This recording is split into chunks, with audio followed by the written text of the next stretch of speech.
조선 초기 한양에 살던 수미와 민수의 연애 편지, 즉 연서로 인해 벌어진 이야기입니다. 수미의 아버지는 양반 출신이었지만 상업으로 자수성가하여 전국 곳곳에 점포를 두고 비단과 곡모를 거래하는 큰 상단을 운영했습니다. 수미는 그 집안의 셋째 딸로 16살의 꽃같이 아름다운 처녀였습니다. 이날도 바느질을 하며 조용히 시간을 보내고 있었는데 햇살이 창문을 통해 들어와 그녀의 모습을 더욱 아름답게 비추고 있었습니다. 그런데 갑자기 작은 몸집의 몸종이 뛰어들어왔습니다. 그 계집종은 마치 토끼처럼 깡충깡충 뛰어오더니 숨을 헐떡이며 말했습니다. 평소에도 활발한 성격이었지만 오늘은 유난히 더 들뜬 모습이었습니다. 아가씨, 편지가 왔어요. 계집종의 손에는 하얀 편지 봉투가 들려 있었습니다. 수미는 바느질하던 손을 멈추고 깜짝 놀라며 일어섰습니다. 너무 놀란 나머지 바늘에 손가락을 찔릴 뻔했습니다. 가슴이 두근거리기 시작했습니다. 어머, 혹시 민수도련님 편지니? 편지 봉투를 자세히 보니 단정한 글씨로 수미 아가씨께라고 적혀 있었고 보낸 사람은 김민수였습니다. 수미는 가슴이 두근거려 편지를 받아들었지만 곧 한숨을 쉬며 계집종에게 다시 건네주었습니다. 아이고, 내가 또 깜빡했네. 난 글을 모르잖아. 매향아, 네가 대신 읽어주렴. 조선시대의 문맹률은 90%에 달했고 더군다나 아직 훈민정음이 반포되기 전이라 여자들이 글을 익히는 경우는 많지 않았습니다.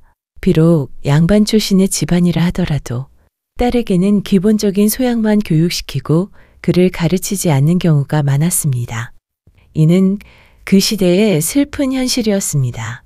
수미도 비록 양반 출신 부유한 집의 딸이었지만 전통적인 여성이었습니다. 그의 아버지도 보수적인 사람이라 여자는 재주가 없는 것이 덕이다라고 생각하여 딸들에게 글을 가르치지 않았습니다. 여자가 글을 하는 것은 오히려 좋지 않다고 여겨지던 지금의 생각으로는 상상할 수도 없던 시절이었죠. 하지만 매향이라는 계집종은 조금 특별했습니다. 어렸을 때 집 근처 절에서 스님에게 글을 배워 제법 글자를 알고 있었던 것입니다. 또한 수미의 몸종으로 들어와 편지를 대신 읽어주게 되면서 자연스럽게 더 많은 글자를 익혀나갔습니다. 매향은 편지를 펼쳐보며 또박또박 읽기 시작했습니다. 수미야, 너를 그리워한다. 너를 그리워하여 잠을 못 이룬다. 편지의 첫 문장을 듣자마자 수미의 얼굴이 빨갛게 달아올랐습니다. 손으로 얼굴을 가리며 당황했습니다. 어머, 민수도련님은 어떻게 이런 민망한 말을... 그런데 매향이 편지를 다시 자세히 들여다보더니 당황하며 말했습니다. 아, 죄송해요 아가씨. 제가 글자를 잘못 봤나 봐요. 다시 읽어보니 너를 그리워하여 잠들 수가 없다였네요. 함께 자자는 뜻이 아니라 잠을 못 잔다는 뜻이었어요. 매향은 글자를 어느 정도 알긴 했지만 아직 어린 나이라 실력이 부족했습니다. 수미와 매향은 편지를 읽기 위해 옥편까지 꺼내어 한 글자 한 글자 확인해가며 2시간 넘게 씨름했습니다. 때로는 하나의 글자를 놓고도 한참을 고민했습니다. 사실 민수가 보낸 편지는 평범한 연애 편지였습니다. 달콤한 말들이 가득했지만 특별한 내용은 없었습니다. 달빛 아래에서 너를 생각한다. 봄꽃을 보니 내 모습이 떠오른다 같은 시적인 표현들로 가득했습니다. 편지를 다 읽고 난 수미는 턱을 괴고 창밖을 바라보며 깊은 생각에 잠겼습니다. 매향이 수미의 몽환적인 모습을 보며 궁금해했습니다. 평소에도 호기심이 많던 매향이었지만 오늘은 특히 궁금증이 컸습니다. 아가씨는 민수도련님과 혼약을 맺은 사이이긴 하지만 어린 시절 이후로는 거의 본 적이 없지 않아요? 그런데 왜 그렇게 도련님을 좋아하시는 거예요? 수미가 매향의 머리를 가볍게 톡 치며 말했습니다. 우리가 만난 적이 없다고? 6살까지는 매일같이 함께 놀았단다. 어릴 때 우리는 정말 친한 친구였어. 같이 뛰어놀고 숨바꼭질도 하고 때로는 다투기도 했고 제일 행복했던 시기였지. 수미의 눈이 반짝이며 계속 말했습니다. 어린 시절의 추억이 하나씩 떠올랐습니다. 비록 그 후 민수 도련님과 직접 만나지는 못했지만 우리는 계속 편지를 주고받았어. 편지 글귀 사이사이에서 느껴지는 것들을 보면 민수 도련님은 분명 잘생기고 학식이 높은 훌륭한 분일 거야. 그런 분과 혼인하면 틀림없이 행복할 거라고 믿어. 그분의 편지에는 시도 있고 깊은 뜻도 담겨 있어. 모든 어린 처녀들의 마음속에는 완벽한 신랑감에 대한 꿈이 있었습니다. 수미라는 처녀도 마찬가지였습니다. 특히 그 시절 여자들은 혼인 전에 신랑을 직접 볼 기회가 거의 없었기에 더욱 상상 속에서 완벽한 모습을 그려나갔습니다. 수미의 아버지에게는 젊은 시절 아주 가까운 벗이 하나 있었는데 같이 동문수학하던 친구로 그 벗은 공부를 잘해서 과거에 급제하여 제법 높은 관리가 되었습니다. 그 사람이 바로 민수의 아버지였습니다. 조선시대에는 계급이 유별하여 양반 중에서도 어떤 관직에 있느냐, 어디까지 공부를 했느냐에 따라서 훨씬 높은 지위를 가졌습니다. 하물며 상인은 아무리 돈이 많아도 사회적 지위는 낮았던 시절이었습니다. 비록 민수의 아버지와 어릴 적 동문수학하던 사이였지만 이미 자신과는 신분의 차이가 많이 벌어졌습니다. 큰 상단의 일을 처리하다 보면 권력의 힘이 항상 필요했기 때문에 수미의 아버지는 온갖 정성을 다해 자신의 딸과 민수 사이에 혼약을 성사시켰습니다. 이 혼약을 통해 든든한 후원자를 얻고 싶었던 것입니다. 그래서 민수와 수미는 태어나기도 전에 이미 혼약이 정해진 상태였던 것입니다. 두 아이는 6살까지 같은 고을에서 자랐습니다. 두 집은 가까운 곳에 있어서 아이들은 자주 만나 놀았습니다. 하지만 민수가 6살이 되었을 때 아버지가 평양 관찰사로 떠나게 되면서 가족 모두 한양을 떠나게 되었습니다. 그 이후로 두 아이는 다시 만날 기회가 없었습니다. 오직 편지를 통해서만 소식을 주고받았을 뿐입니다. 이야기가 시작될 즈음 수미는 이미 16이 되었습니다. 당시로서는 혼인 정년기였습니다. 약속대로라면 곧 민수와 혼인을 올려야 할 나이였습니다. 수미는 매일같이 그날을 손꼽아 기다리고 있었습니다. 그런데 수미가 아름다운 꿈에 젖어 있을 때 청천벽력 같은 소식이 전졌습니다. 어느 날 아버지가 수미를 불러 심각한 표정으로 말했습니다. 평소에 온화한 아버지의 표정이 이상할 정도로 굳어 있었습니다. 수미야, 너와 민수의 혼약은 이제 없던 일이 되었다. 며칠 후에 아버지가 다른 좋은 신랑감을 찾아주겠다. 수미는 민수를 10여 년 동안 마음에 품고 있었는데 갑자기 아버지가 혼약이 취소되었다고 하니 받아들일 수가 없었습니다. 마치 하늘이 무너지는 것 같았습니다. 아버지, 이게 무슨 말씀이세요? 저는 민수 도련님이 아니면 절대 시집가지 않겠어요. 수미의 아버지는 딸의 의견에는 별로 관심이 없었습니다. 게다가 남자 위주의 사회에서 딸의 혼처는 부모가 정하는 것이 당연한 것이었습니다. 그는 짜증스럽게 말했습니다. 수미야, 솔직히 말하자면 민수의 아버지가 몰락했다. 모함을 받은 민수 아버지가 벼슬을 빼앗겼을 뿐만 아니라 집안의 재산까지 모두 몰수당했다. 민수 아버지는 멀리 유배를 갔고 가족의 생사는 알 수가 없으니 민수는 살아있다고 해도 의지할 곳 없는 것이나 다름없다. 그런 놈과 결혼하면 우리에게도 피해가 올 수 있고 너도 평생 고생만 할 뿐이니 아버지 말을 들어라. 당시에는 높은 관리가 정쟁에 휩싸이면 온 집안이 몰락하는 것이 일반적이었습니다. 수미의 아버지 같은 장사꾼들은 참으로 현실적이었습니다. 이익 앞에서는 정인이 우정인이 하는 것들이 모두 헛것에 불과했습니다. 수미 아버지는 원래 이 혼인을 통해 든든한 후원자를 얻으려고 계획했었습니다. 그런데 이제 그 후원자가 몰락했으니 자신은 얻을 것이 하나도 없었습니다. 이런 손해보는 장사를 할 리가 없었습니다.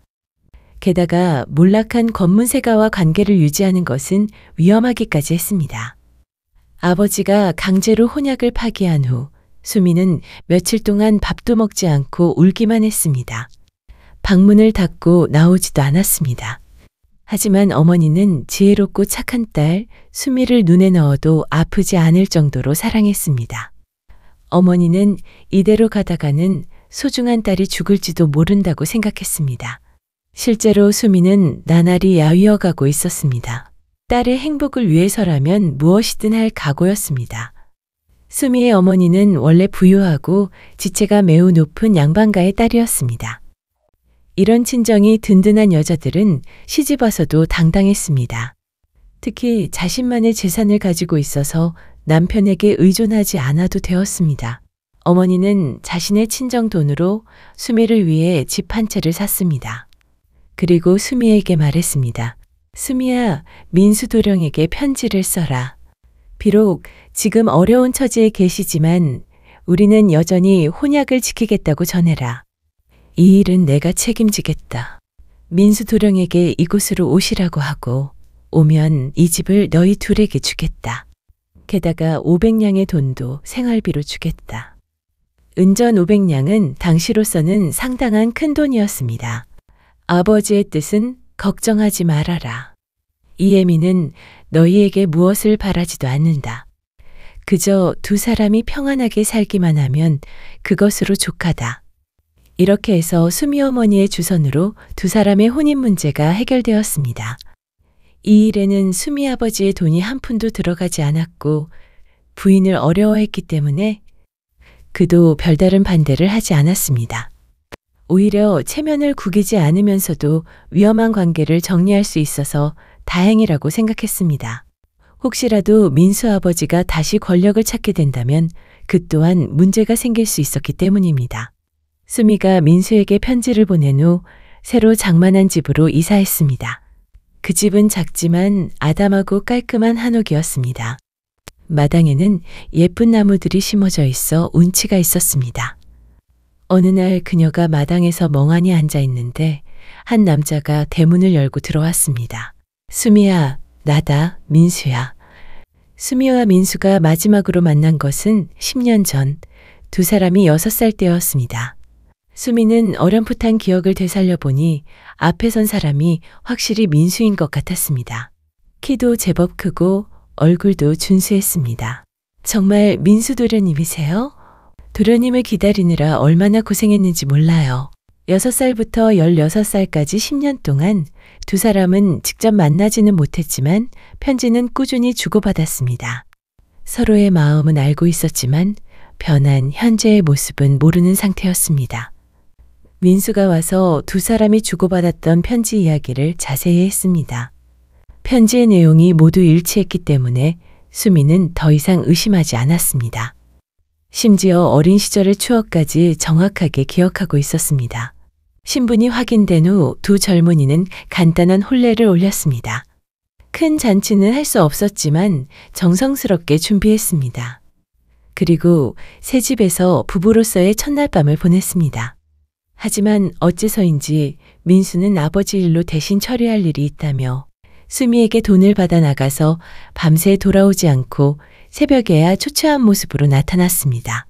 부인, 아버지의 억울한 누명을 풀기 위해서 조심스럽게 움직여야 하니 부인은 나를 꼭 믿어주셔야 하오. 그리고 아버님의 누명만 풀리게 되면 이 돈은 꼭 갚겠소. 민수는 걱정하는 수미의 손을 잡으며 말했습니다. 네, 저는 서방님을 믿어요. 돈 걱정은 하지 마시고 항상 몸 조심하세요. 수미는 아직 첫날 밤도 치르지 못한 신랑에게 애정을 담은 눈으로 말했습니다.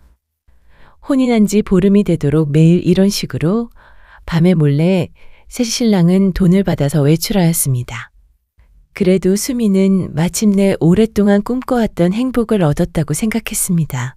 수미는 함께 할 수 있는 이 시간들이 행복했습니다. 하지만 시간이 지나면서 점점 이상한 점들을 발견하기 시작했습니다. 편지로만 알던 민수와 실제 민수 사이에는 뭔가 다른 점들이 있었던 것입니다. 편지로 알던 민수는 매우 낭만적이고 가정적인 사람이라고 생각했었는데 실제로는 완전히 달랐습니다. 감성적인 느낌이 아니고 뭔가 매우 현실적인 사람으로 보였기 때문입니다. 그리고 그가 낮에도 책을 읽는 것을 본 적이 없었습니다. 새벽에 돌아올 때는 술 냄새가 날 때도 있었고, 낮에는 잠만 자고 먹을 때도 교양이 없어 보였습니다. 그가 자신이 사랑하는 민수라고 생각하지 않는다면 허우대가 멀쩡한 것 외에는 정말 별다른 장점이 없어 보였습니다. 수미의 어머니가 준 500냥의 생활비가 있었는데 고작 보름 만에 그 돈의 절반이 사라져 버렸습니다. 서방님 아버님의 일로 돈이 필요하시고 술로 대접을 해야 한다는 것도 이해하는데 너무 많이 쓰시는 것 같습니다. 이건 우리의 전 재산이니 아껴서 앞으로 우리가 살아갈 방법을 찾아야 합니다. 순간 표정이 굳어지려던 민수는 억지로 미소를 지으며 말했습니다. 부인, 조금만 참아주시오. 이제 해결될 실마리가 보이니 여기서 멈출 수는 없지 않겠소. 수미는 점점 더 민수의 행동에 대해서 의심이 가고 불안한 마음이 짙어졌습니다. 하지만 혼례까지 올린 마당에 시아버님의 모함을 해결하겠다는 서방님을 말릴 수는 없었습니다. 어느 날 수미가 자신의 고민을 누구에게도 털어놓지 못하고 혼자 마당에 앉아 슬피 울고 있을 때였습니다. 갑자기 누더기를 걸친 거지 한 명이 대문 앞에 나타났습니다. 그 거지는 수미에게 다가와 조심스럽게 말했습니다. 초면에 실례가 많습니다. 혹시 부인께서 수미 아가씨 맞으십니까?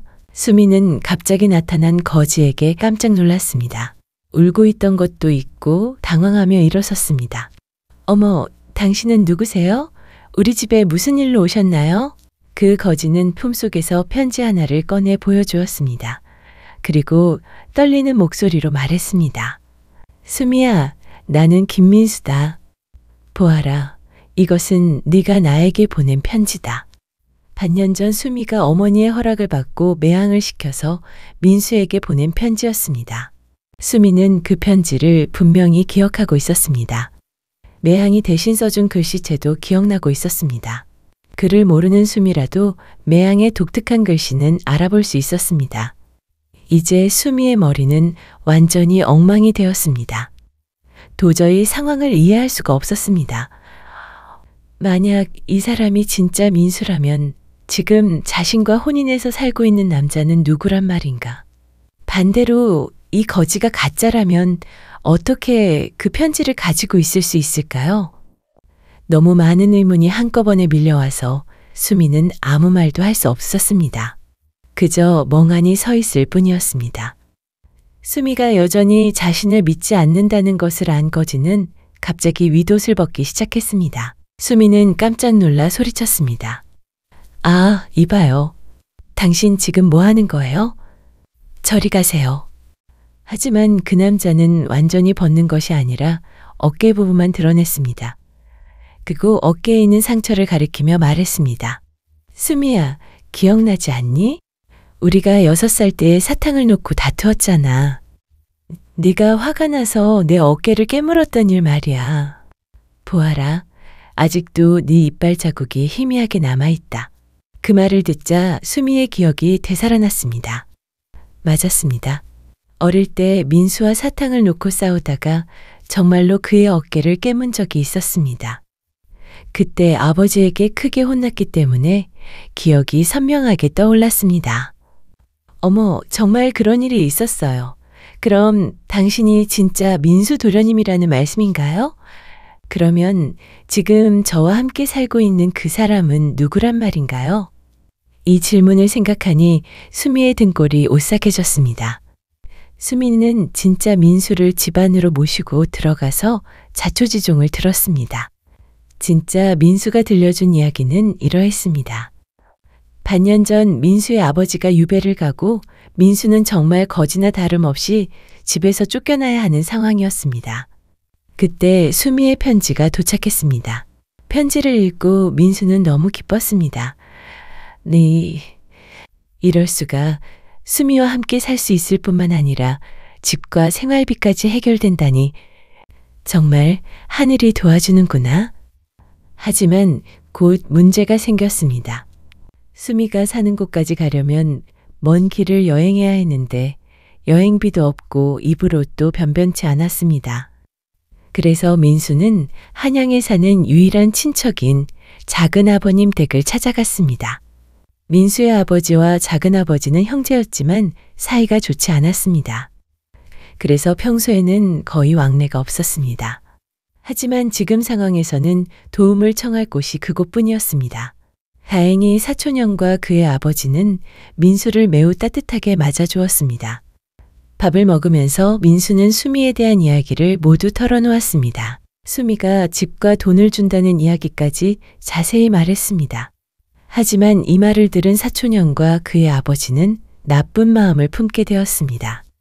그들이 민수를 따뜻하게 대해준 것은 혹시 민수가 몰래 집안의 재산을 빼돌려 놓은 것이 있는지 확인하려고 했던 것이죠.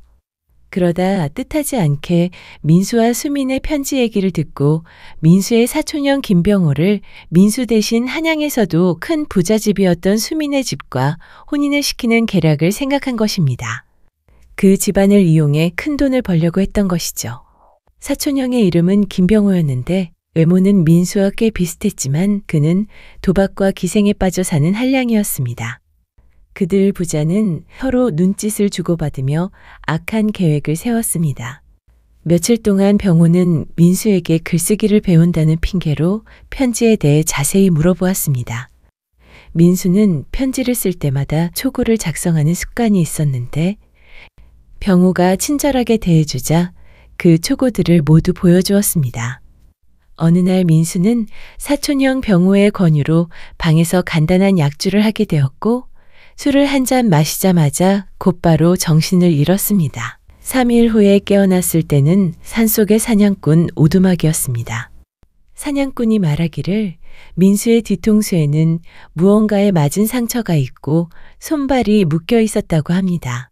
사냥꾼이 때맞춰 발견하지 못했다면 들짐승의 먹이가 되었을 것입니다. 상처가 나오면서 민수는 모든 것을 깨달았습니다. 자신을 해친 사람은 분명히 사촌형과 작은 아버지였습니다. 자신이 말한 수미와의 혼인 이야기를 듣고 욕심을 낸 것이었습니다. 병우는 민수와 외모가 비슷했기 때문에 민수를 없애고 자신이 대신 수미와 혼인하려고 했던 것입니다. 민수는 상처가 다 회복되자 급히 길을 떠났습니다. 돈이 없어서 내내 걸어서 와야 했습니다. 도착했을 때는 이미 병호가 수미와 혼인을 한 후였습니다. 진실을 알게 된 수미는 분노에 떨었습니다. 다행히 지난 보름 동안 병호는 밤에 집에 없었고 낮에는 잠만 잤습니다. 만약 병호와 부부로서 깊은 관계를 맺었다면 정말 돌이킬 수 없는 일이 되었을 것입니다. 수미는 얼굴을 붉히며 불안한 표정으로 민수에게 얘기했습니다. 민수 도련님, 저는 혼인은 했지만 아직 그 사기꾼과 밤을 보내지는 않았습니다. 믿어주세요. 민수는 미소를 지으며 수미에게 말했습니다. 걱정하지 말아라. 수미야. 난 네가 혼례를 올린 후부터 뒷조사를 하기 위해서 김병호를 계속 따라다녔었단다. 너가 순결한 몸이라는 것은 내가 잘 안다. 그리고 혹여나 그렇지 않다고 해도 나는 네 마음을 알기에 상관없단다. 수미는 민수의 말을 들으며 눈물을 흘리면서 말했습니다. 나쁜 놈이 저와 도련님의 순수한 혼인을 망치고 저희 집안을 속이고 돈까지 훔쳐갔으니 이 원수를 가만 놔둘 수 없습니다. 수미가 화를 내는 것을 본 민수는 침착하게 수미를 안심시켰습니다. 수미야, 나도 그놈이 죽일 만큼 밉다. 하지만 조금만 참아주거라. 이미 내가 그놈의 일거수일투족을 감시하면서 뜻밖의 큰 문제도 해결할 수 있을 것 같다. 일주일 후에 그놈을 혼내줄 방법을 만들어 오겠다. 혹시라도 김병호가 너에게 손을 대려고 하면 너는 무조건 핑계를 대고 친정으로 도망가 있거라. 그렇게 민수는 수미에게 약간의 돈을 받아 다시 길을 떠났습니다. 수미는 한시라도 가짜 민수와 같이 있고 싶지 않았지만 아무 일 없는 것처럼 병호와 계속 살았습니다. 일주일이 지났습니다. 그날 병호가 마당에서 여전히 피곤한 얼굴로 점심을 먹고 있을 때였습니다. 갑자기 쾅 하는 소리와 함께 대문이 벌컥 열렸습니다. 포졸들과 덩치가 산만한 여자가 대문을 차고 들어왔습니다. 포졸들과 같이 들어온 그 여자는 키가 포졸들보다 한 뼘은 더 커 보였고 덩치도 어마어마했습니다. 그 여자 옆에 서 있는 포졸들이 아이들처럼 보일 정도였습니다. 그 여자는 병호를 가리키며 고함을 질렀습니다. 이 배은망덕한 놈아! 부인을 놔두고 여기서 가짜 혼례까지 하고 편안하게 지내고 있었구나. 이제 천벌을 받을 준비나 해라. 병호는 그 거대한 여자를 보자 다리가 후들후들 떨렸습니다. 당신이 어떻게 여기를... 포교가 김병호에게 소리쳤습니다. 김병호, 너를 반역죄와 사기죄로 체포한다. 이자를 포박하여 포도청으로 압송하라. 김병호가 끌려가면서 부르짖었습니다. 반역죄요? 전 그런 적이 없습니다. 사실 그 덩치가 큰 여자는 정말로 병호의 아내였습니다. 그 여자는 원래 장군 집안의 딸로 타고난 덩치가 워낙 커서 혼인이 늦어지던 상황에서 김병호 아버지는 그 집안 배경을 이용하기 위해서 한량이었던 아들을 그 집안의 딸과 혼인을 시켰던 것이죠. 김병호는 원래 한량으로 별 생각 없이 노름할 돈도 생기고 부잣집 딸이라고 하니 무작정 아버지의 말을 듣고 혼례를 올렸습니다. 하지만 병호의 생활은 정말 지옥 같았습니다. 기가 세고 덩치가 큰 아내에게 매일 눌려 지내야 했으니 말이죠. 권세가의 딸이고 힘이 좋은 부인 때문에 좋아하던 노름도 못하고 기생집도 못 가니 하루하루가 견디기 힘들었습니다. 하지만 어느 날 장인이 모함을 받아 유배를 가게 되었고 그 부인도 큰 소리를 못 치게 되었습니다. 그제서야 김병호는 부인이 물려받았던 재산을 갖고 실컷 투전판과 기생집을 드나들었고 부인은 없는 사람 취급했죠. 그러던 중 민수의 이야기를 듣고 기회라고 생각했던 것입니다. 김병호와 그의 아버지는 이야기를 들으면서 묘수가 떠올랐습니다. 민수의 약혼녀는 6살 이후로 민수를 본 적이 없다는 것이었습니다. 병호는 민수보다 나이가 좀 많았지만 어려 보였고 외모도 비슷했습니다. 그래서 병호와 그의 아버지는 민수를 해치고 편지들을 훔쳐서 모든 내용을 외웠습니다. 그리고 병호가 민수 행세를 해서 수미와 혼인한 것이었습니다. 한양 포도청 안으로 김병호가 끌려 들어갔을 때 김병호는 몸이 벌벌 떨렸습니다. 그의 아버지와 많은 사람들이 포박을 당한 채 무릎을 꿇고 있었던 것입니다. 아버지, 이게 대체 어떻게 된 일입니까? 김병호의 아버지는 이미 몰골이 말이 아니고 눈은 체념한 상태에서 아들을 쳐다보고 말이 없었습니다. 포도청장은 죄인들을 쭉 바라보며 소리쳤습니다다. 네 놈들은 자신들의 이익을 위해 임금님을 기만하여 충신 김태정 대감을 모함하였으니 극형에 처하고 모든 재산을 몰수한다. 포도청장은 김병호를 쳐다보며 엄하게 꾸짖었습니다. 김병호, 네 놈은 아비와 함께 김민수의 아비, 즉 너의 큰아버지를 모함하여 임금님을 속인 죄, 즉 반역죄를 지었으니 당장 무릎을 꿇어라. 또 사악한 네 놈은 내 장인에게도 마찬가지 방법으로 처가를 몰락시키고 장인을 유배 보냈다. 내 부자는 임금님을 기만한 것도 매우 큰 죄이지만 형제와 장인에게도 독수를 써 몰락하게 만든 아주 악독한 범죄자들이다. 저 인간 같지 않은 것들을 당장 끌어내라. 그리고 포도청장은 김민수를 쳐다보며 말했습니다. 김민수, 내 아버지 김태정 대감님은 누명이 풀려 임금님을 뵈러 지금 한양으로 오고 계시니 일이 정리되고 일주일 정도면 아버지를 볼 수 있을 게다. 네가 큰일을 했다. 그동안 너도 집안 사람들을 잘 다독이도록 하거라. 그렇습니다. 김병호의 아버지, 즉 김민수의 작은 아버지는 어릴 때부터 능력은 없이 시샘과 욕심만 많은 성정이었고 어릴 때부터 항상 뛰어난 형님 밑에서 시샘을 하며 자랐습니다. 형님이 급제하고 높은 관직에 올랐지만 그는 축하는커녕 시샘하고 하늘만 원망하며 저주했습니다. 내가 기회만 오면 더 성공할 수 있다는 것을 보여주지. 과거에 계속 낙방하고 집안과 형님이 준 돈을 갖고 상업에도 손대봤지만 진실성 없이 이익만 챙기다 보니 하는 일마다 망했고 어쩔 수 없이 형님을 찾아가 다시 돈을 받으러 갔습니다. 아우야, 을재주가 없는 것은 부끄러운 것도 아니고 상업에 소질이 없는 것도 그럴 수 있다. 허나 보아하니 너는 글 공부를 열심히 하지 않았고 내가 조사를 좀 해보니 상업을 할 때 진심을 다하지 않고 꾀만 부렸다. 이런 것들을 반성하고 다시 노력하면 못할 것이 없다. 형의 말을 꼭 기억하거라. 이제 형이 마지막으로 너에게 500냥을 줄 테니 부인과 자식을 위해서라도 진실되게 열심히 살거라. 김태정 대감은 그에게 진심으로 형으로서 충고를 하면서 돈을 주었습니다. 뭐? 열심히 글 공부를 안 했다고? 꾀만 부렸다고? 글머리만 좋은 네가 뭘 안다고 잘난 척이냐? 두고 봐라, 언젠가 후회할 날이 있을 것이다. 형이 진심으로 충고를 했지만 그는 오히려 더 원망하고 복수심만 키웠죠. 그러던 어느 날 형님의 정적으로부터 형님을 모함할 계획을 듣게 되었고 형님의 집안 사정을 잘 알고 있던 그는 아들 김병호와 계략을 꾸미게 된 것입니다.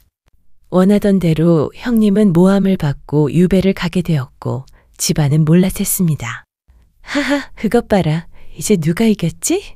아들아, 이제 내 소원을 이루었으니 네 소원도 이뤄주마. 내 장인도 곧 형님 꼴이 될 것이니 너도 내 부인에게서 벗어날 수 있을 것이야. 옆에서 듣던 김병호가 희희낙낙했습니다. 김병호의 장인도 김태정 대감과 친한 사이라서 같이 모함을 할 수 있었던 것입니다. 이렇게 김병호의 처가도 몰락시켰던 것이죠. 하지만 김민수가 김병호의 일거수일투족을 살피면서 이러한 실마리를 발견했고 김병호 부인을 몰래 접촉해 그녀에게 모든 사실을 알려줘 설득을 했습니다. 부인 김병호와 당신의 시아버지가 부친을 모함하여 몰락시켰고 부인의 재산을 빼앗고 당신을 내쫓으려고 했던 것입니다. 하지만 명확한 증거가 없으니 부인께서 집안에서 관련된 증거들을 찾아주십시오. 김병호의 부인은 눈물을 흘리며 분개했고 당연히 돕기로 했습니다. 집에 아무도 없는 사이에 시아버지와 김병호가 깊숙이 숨겨놓은 증거 문서들을 찾아 김민수에게 넘겼습니다. 이렇게 김민수는 아버지의 과거 부하였던 포도청장을 찾아가 모든 증거물들을 제출하고 고발 상소를 올렸던 것입니다. 비로소 모든 계략과 진실은 밝혀졌고 관련된 자들은 국법에 의해 극형에 처해졌습니다. 어느 햇살 가득한 집안 마당에서 수미와 진짜 민수는 모두의 축복 속에서 혼인을 했습니다. 애절한 사랑 뒤에 험난하고 힘든 여정이 있었던 만큼 그 후로 두 사람은 평생을 아끼며 행복하게 살았습니다. 서로에 대한 믿음과 사랑이 결국 음모와 계략을 이겨낼 수 있었고 본인은 노력하지 않고 남을 시샘하고 끌어내리려고만 하는 사람들은 결국 죗값을 받게 된다는 이야기였습니다. 솔소려담 재밌게 보셨나요? 영상을 빠르게 만나보시려면 솔소려담 보름달을 클릭하여 구독을 눌러주세요. 새로운 영상이 올라오면 알람을 보내드립니다. 다음 동영상과 추천 영상도 준비했으니 많은 시청 바랍니다. 항상 건강하시고 행복하고 좋은 일만 있으시길 바랍니다.